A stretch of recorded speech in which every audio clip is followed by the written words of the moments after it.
we need to be looking also at building the supply chains internally within the United States.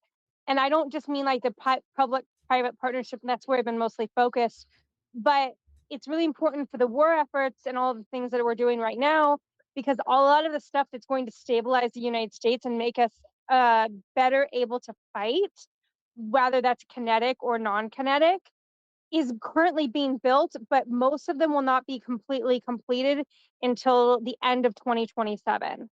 Um, it depends on what it is, and there's also delays, and there's all these legal stuff. I'm trying to track all of it. I'm mostly focused on my area of the country first, and then I'm building out from there. But like ships, AI drones, a lot of stuff that we are going to need, um, that's currently being built. And so some of this delay tactic that feels like whiplash to us, and me too, emotionally, I just want to go full hog.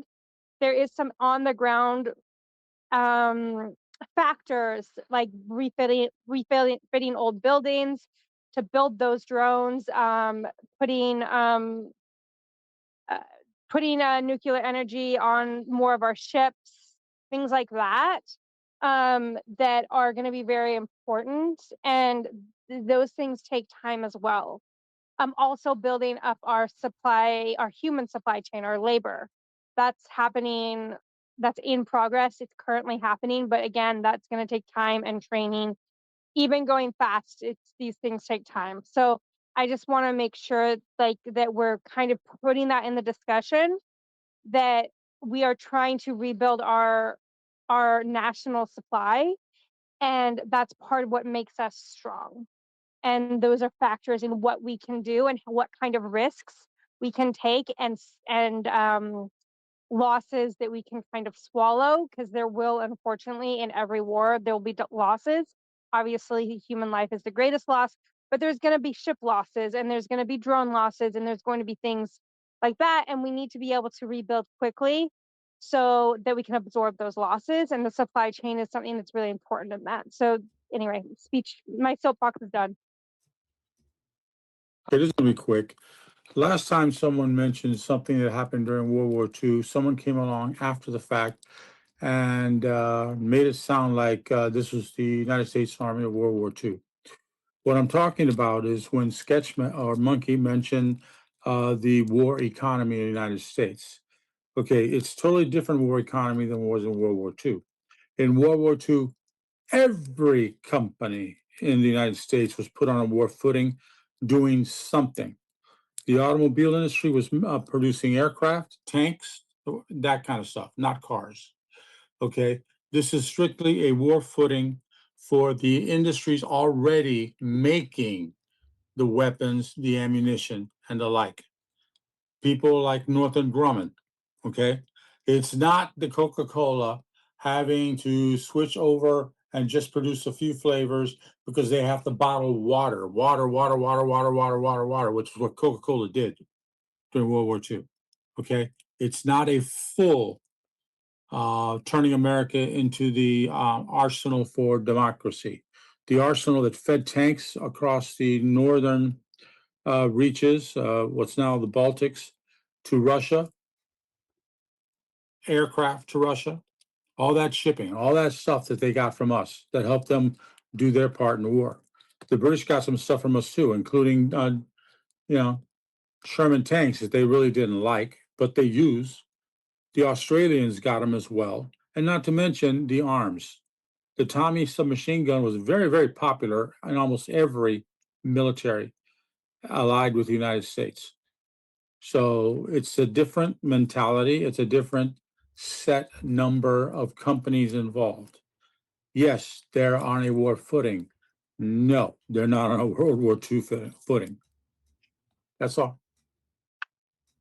I was going to show two illustrations, one that shows the follow-up of what would happen after 5x5, and that's including recognizing His Highness Prince Reza Pahlavi, going after and liberating all the Dark Sea Fleet tankers and or Carg Island, draining Carg Island, not because we're stealing, because we're trying to deny the regime remnants the ability to use pent up oil as a as a form of ecological or environmental terrorism, and then sell it on the open market to U.S. and our allies to implement, to blunt the shock and provide the transitionary government the money they need to get their stuff started.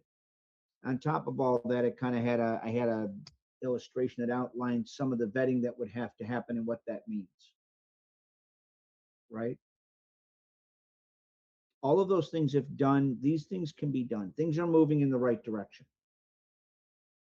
Again, recognizing His Highness Prince Reza Pahlavi as the head of the official government in exile would be a huge, or if you like, huge step in the right direction. Sorry, I don't know why technology's not working with me today, guys. Uncle Jeff tried. Well, thank you for your efforts. Okay, let's go to super chat. All right, we got one super chat from Seven Clown, saying, "We are in the 5th month of a 4-week war we quote unquote won in 2 days over a weapons program that was obliterated last year." Okay, so okay, let me see. Okay, so we won in 2 days. Okay, so there's a difference between winning a war and mission accomplished. I don't know if anybody, I mean, not at least nobody here considered the war to be finished.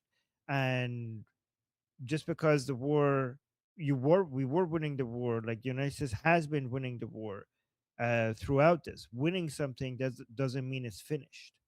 Like, for example, if you're watching a game and you're keep scoring goal after goal after goal, you can't say we're winning this, but you haven't won it completely because the game is not over. So I don't think there's any contradiction saying that the Americans have been winning this, given what they managed to destroy, and compared to what the Islamic Republic has managed to be able to do. I do think like even if you're not happy with where things could be compared to things how things are, which I would agree with, it still doesn't mean that the United States has not won this.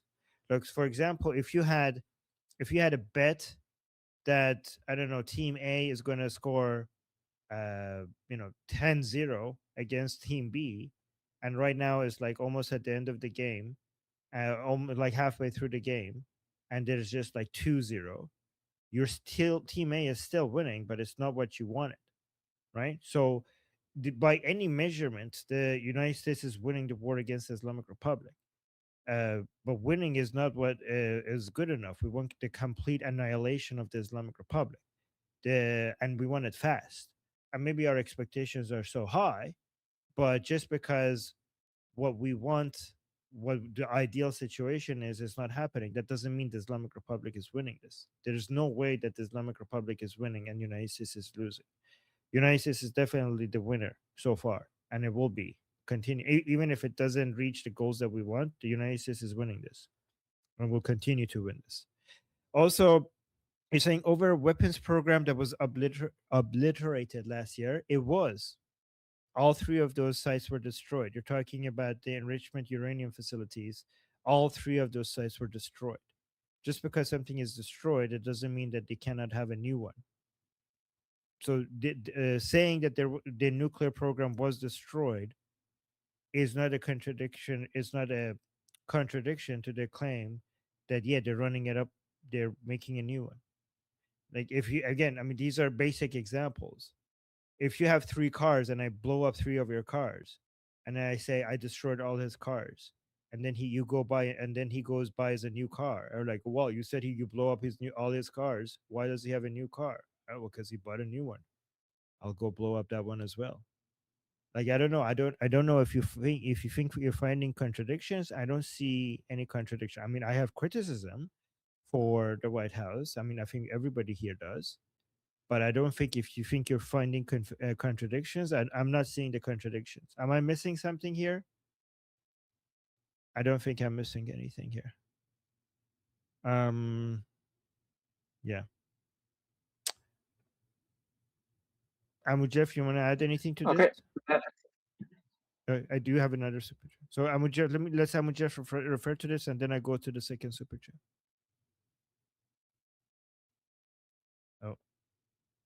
To You're what muted.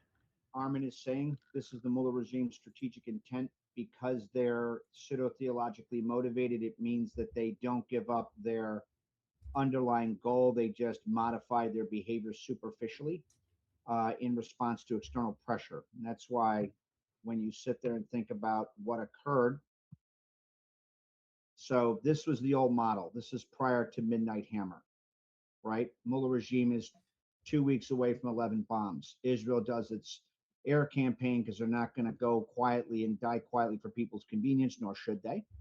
That said, Israel did not have heavy aircraft to hold things like Fort Al Isfahan and Natanz at risk, and was getting ready to use unconventional means. So President Trump, seeing that to short circuit the chain of escalation, sends in the B-2s. They take out Fort Al Isfahan and Natanz, and you do a function and or hard kill, kind of a combination of both.